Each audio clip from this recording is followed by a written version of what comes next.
माझे नाव सुप्रिया. माझ्या लग्नाला 5 वर्ष झाली. मी एका गरीब कुटुंबात जन्माला आले होते. माझ्या आई वडिलांची परिस्थिती ही खूपच हालाकीची होती आणि अत्यंत गरीब परिस्थिती होती आणि त्या अत्यंत गरीब परिस्थितीमधून मला त्यांनी शिकवलं आणि पुढे माझं लग्न देखील त्यांनी लावून दिलं. माझा नवरा दीपक हा घरूनच त्याचा व्यवसाय करत होता. म्हणजेच आमची एक दुधाची डेअरी होती. शेजारी पाजारी असणाऱ्या गावांमधून रोज सकाळी आणि संध्याकाळी एका छोट्या गाडीमध्ये माझा नवरा दूध गोळा करून घेऊन येत असायचा आणि तेच आम्ही दूध डेअरीमध्ये आल्यानंतर तिथून दुधाची विक्री करत असायचो.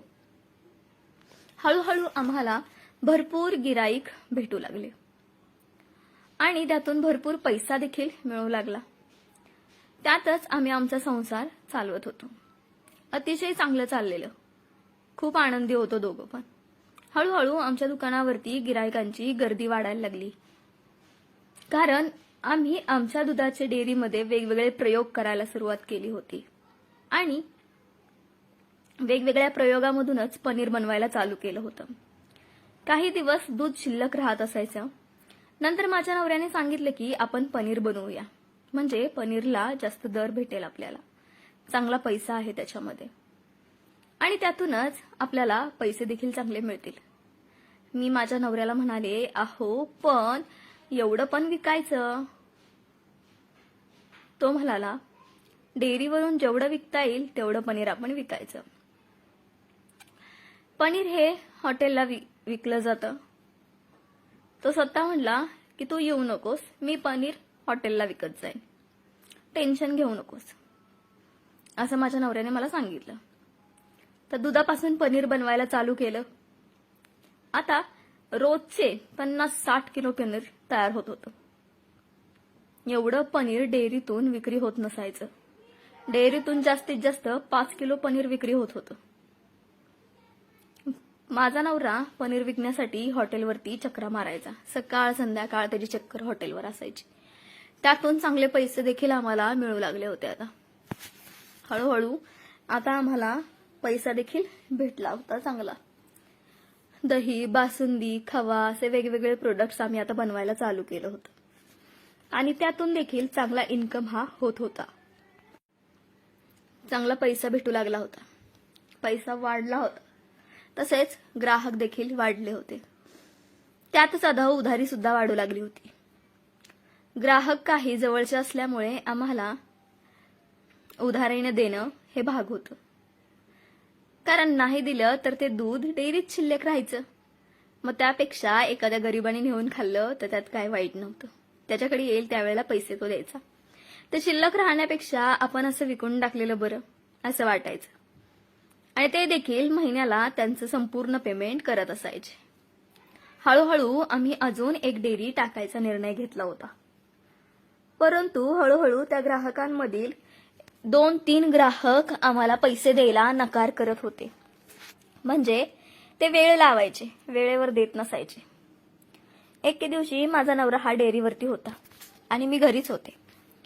एक जण 60 वर्षाचा म्हातारा तिथे आला आणि तो म्हणू लागला की दीपक कुठे आहे? सकाळीच डेअरीवरती ते गेले होते. मी म्हणाले, काय काम होतं? तर तो म्हणाला, काही नाही. मी त्यांना विचारलं, तुम्ही काय चहा घेणार का? तर तो मला नको म्हणाला. त्याने मला विचारलं की किती पैसे झाले आहेत? मी माझ्या नवऱ्याला फोन लावला आणि माझ्या नवऱ्याला म्हणाले की किती पैसे झाले आहेत बाबाचे? तेवढ्यात माझ्या नवऱ्याने सांगितलं की 3000 रुपये उधारी आहे, तेवढं घे. बरं ठीक आहे म्हणले आणि फोन ठेवला. आणि मी त्यांना म्हणाले की 3000 रुपये तुमचे झाले आहेत. मग त्यांनी 500-500च्या नोटांचा बंडल होता तो बाहेर काढला. तो पाहून मला कसं तरीच झालं की इतके पैसे पाहिल्यामुळे मला वेगळं वाटलं. मला काहीच कळेना. म्हाताऱ्याने नोटा मोजायला सुरुवात केल्या. त्या नोटा पाहून माझं मन धारावरच राहिना. मला वाटत होतं की म्हाताऱ्याकडून हे सर्वच पैसे मी घ्यावेत. मला काय झालं होतं काहीच कळेना. पैशांकडे बघून मी पूर्ण अस्वस्थ झाले होते आणि मी पहिलीच वेळ होती की एवढे पैसे मी एकदम पाहिले होते. मी घरात बसले होते आणि मी म्हाताऱ्या बाबांना देखील म्हणलं, चहा करते, तुम्ही बसा. मी किचनमध्ये गेले. मी चहा बनवताना विचार करत होते की तेवढ्या पैशात काय काय होईल तेवढे पैसे घेऊन थेट किचनमध्ये आले. बाबा आणि मला म्हणाले, सुप्रिया. तेवढ्यात मी घाबरले. ते म्हणाले, हे घे पैसे, मला जायचं आहे. चहा राहू दे, आता मला वेळ होतोय. तेवढ्यात ते जाऊ लागले. मी हळूच मागून गेले आणि त्यांना पकडलं आणि त्यांना म्हणाले की मी म्हणेल तसं करा, नाहीतर मी आरडाओरडा करेन आणि माझ्यावरती जबरदस्ती केली असा आरोप पण मी तुमच्यावरती लावेन. म्हातारा घाबरला आणि मला म्हणाला, सुप्रिया, पण मी काय केलंच नाही, मी तुझे पैसे दिले आहेत. तेवढ्यात मी त्यांना म्हणाले, तुम्ही पैसे दिलेत मान्य आहे, परंतु ते खिशात ठेवलेले सर्व पैसे मला द्या. म्हातारा नाही म्हणू लागला. मी त्याला म्हणाले की मी आरडाओरडा करेन आणि माणसं गोळा करेन, मग बघा तुम्हाला काय परवडतं. म्हातारा घाबरला आणि म्हाताऱ्याने विचार केला होता.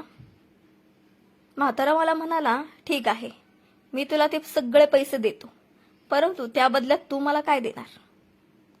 मी त्याला म्हणाले की तुम्हाला काय हवं आहे. म्हातारा म्हणाला, मी पैसे नाही दिले तर तू असंही आरडाओरडा करणार आहेस, मग करून माझी बदनामी करणार तर आहेसच. तर मी तुला पैसे देतो, परंतु तुला मी म्हणतो तसं वागावं लागेल. आणि मी म्हणाले, काय करावं लागेल. तेवढ्यात म्हाताऱ्याने दार लावलं आणि म्हातारा हा थेट माझ्या अंगावरती आला. म्हाताऱ्याने माझ्या अंगावरची साडी काढायला सुरुवात केली. मी म्हाताऱ्याला म्हणाले की तुम्ही वाटता तेवढे साधे भोळे तर दिसत नाही. मी तर तुमच्यावरती गेम करायला पाहत होते, परंतु तुम्हीच माझा गेम केला. मला तर वाटलं नव्हतं की तुम्ही असे असाल. तेवढ्यात म्हातारा म्हणाला, तुला पैसे तर द्यायचे आहेत, त्या बदल्यात माझी इच्छा तरी पूर्ण कर.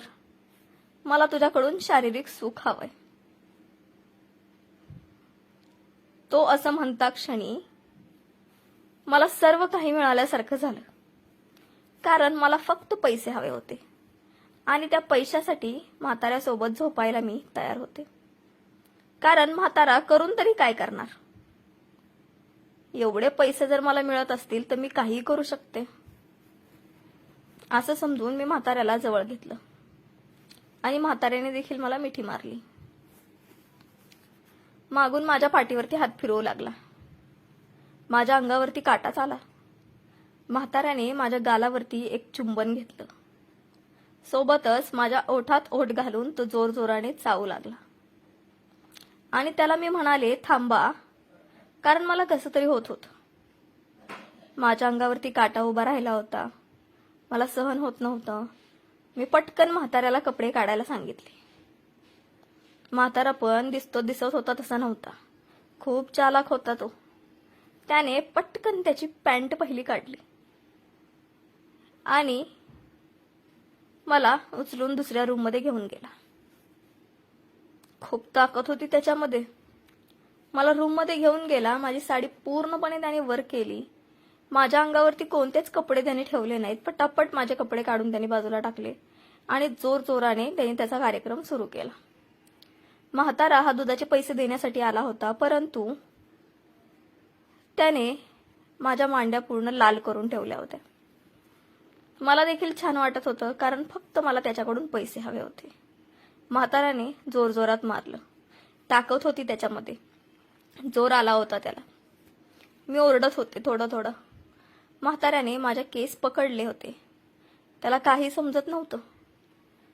मला देखील फक्त आणि फक्त पैसे दिसत होते. त्यामुळे मी म्हाताऱ्याला कोणत्याच गोष्टीला नकार दिला नाही. नंतर म्हाताऱ्याने माझं पूर्ण अंग मला दाबून दिलं. सर्व लाल लाल झालं होतं. म्हातारा जोरजोरात मला चावत होता. म्हाताऱ्याला सहन झालं नाही. त्याने शेवटी शारीरिक सुख घेत असतानाच त्याची पॅन्ट ओली केली. हाऊस तर लय होती त्याला, परंतु काय करायचं, सहन झालं नाही. त्यांनी त्याची पॅन्ट तर ओलीच केली, माझी साडी देखील ओली केली, बेड देखील ओला केला आणि मला म्हणाला, काय ग सुप्रिया, कसं वाटतंय. मी म्हणाले, खूप छान. चला, तुमचं झालं असेल तर चटकन खिशातले पैसे काढा आणि म्हाताऱ्याने खिशातले पैसे काढले. म्हातारा कपडे न घातलेल्या अवस्थेत उभा होता आणि मी देखील तशीच उभी होते. माझ्या अंगावर देखील साडी नव्हती आणि म्हाताऱ्याने खिशातील 500 नोटांचा बंडल काढला आणि मला दिला आणि म्हणाला, सुप्रिया, तुला जर असेच पैसे हवे असतील तर मी वारंवार तुझ्याकडे येईल. तू मला असंच खुश करायचंस. मी तुला भरपूर पैसे देईन, असा म्हातारा मला म्हणू लागला. मी देखील त्याला ठीक आहे म्हणाले, परंतु ही गोष्ट कुणाला सांगू नका असं देखील म्हणाले. तेवढ्यात दार वाजलं. मी म्हणाले, कोण आलं असेल आता? आणि मी म्हाताऱ्याला पटकन कपडे घालायला सांगितले. मी देखील कशीबशी साडी घातली. म्हाताऱ्याला मी खाटावरती बसायला सांगितलं आणि जाऊन दार उघडलं तर तेवढ्याच समोर माझा नवरा उभा होता. तो मला विचारू लागला, अगं सुप्रिया, किती वेळ झाला मी दार वाजवतोय. तू काय करत होतीस? काय चाललेलं तुझं? आणि पाहिलं तर हे बाबा आत काय करतायत असं त्याने मला विचारलं. मी त्याला म्हणाले, अहो ते पैसे द्यायला आले होते. मग तो मला म्हणू लागला की जर ते पैसे द्यायला आले होते तर तू दार का लावलं होतं? आणि आतल्या खोलीत जाऊन पाहिलं तर त्या ठिकाणी काही जागा ओली झाली होती आणि तिथे म्हाताऱ्याची बनियान देखील पडली होती. मग माझा नवरा म्हणाला की बनियान कोणाची आहे? मी म्हणाले, मला नाही माहिती.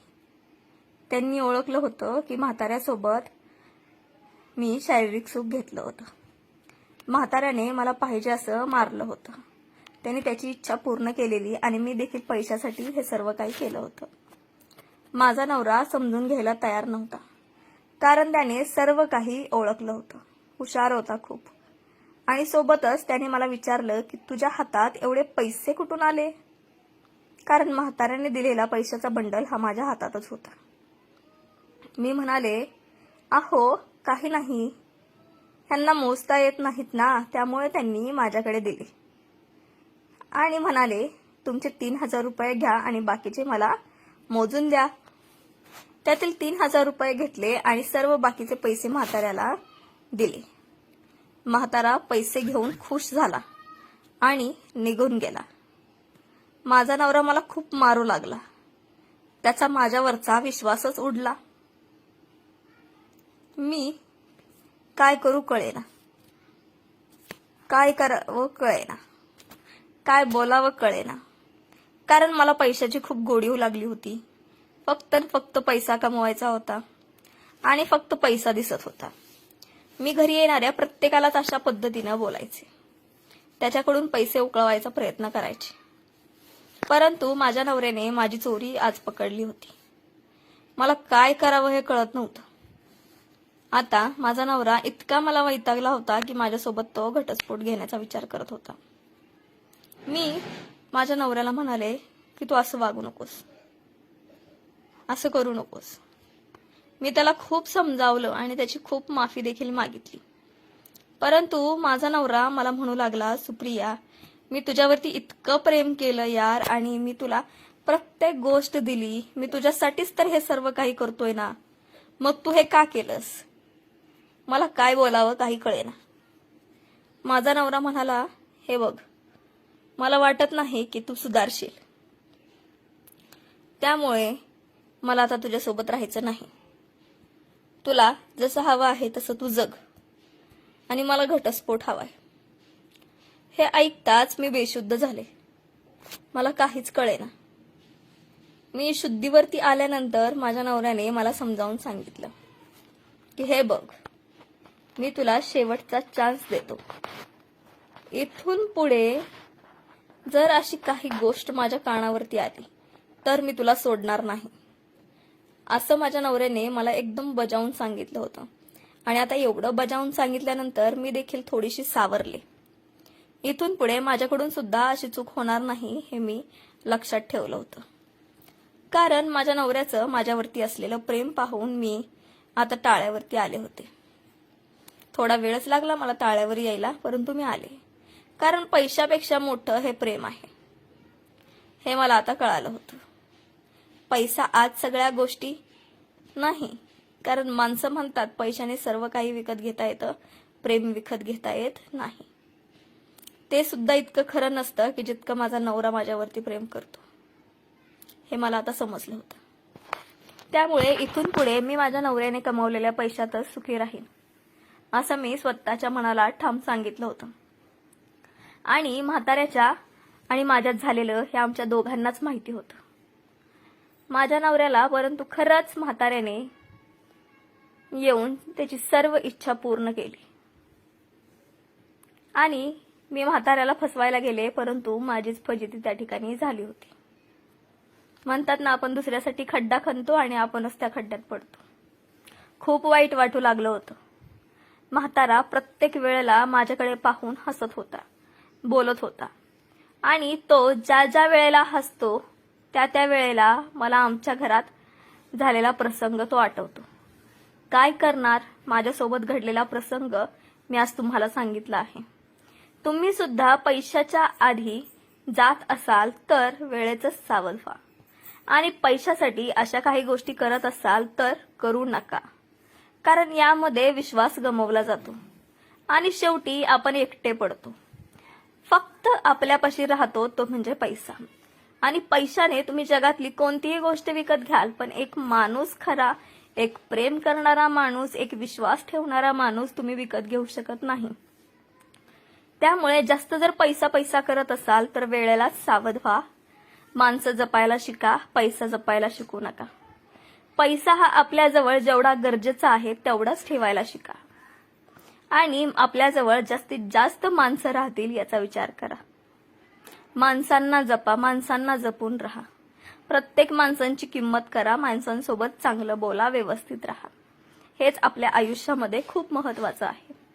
पैसा काय तुम्ही आज कमवाल, उद्या कमवाल, परंतु माणसाचा गेलेला विश्वास हा पुन्हा परत येत नाही. आपण म्हणतो ना की एखाद्याचा विश्वास कमवण्यासाठी खूप काही करावं लागतं, परंतु विश्वास तोडण्यासाठी एक क्षण सुद्धा खूप पुरेसा असतो. त्यामुळे प्रत्येक माणसांचा विश्वास जपा, विश्वासाने राहा, आनंदाने राहा, प्रेमाने राहा. पैशाला काय तुम्ही आज कमवाल, उद्या कमवाल. पैसा हा पैसाच आहे. एखाद्याकडे गेला तर खूप काही करून जातो आणि एखाद्याकडे नसेल तर खूप काही करून जातो. तर प्रेक्षकांनो, आजची तुम्हाला ही कथा आवडली असेल, कथेला लाईक करा, कथेला जास्तीत जास्त लोकांपर्यंत शेअर करा. आणि मी आहे मराठी ओनली हा चॅनल जास्तीत जास्त सबस्क्राईब करून ठेवा. धन्यवाद.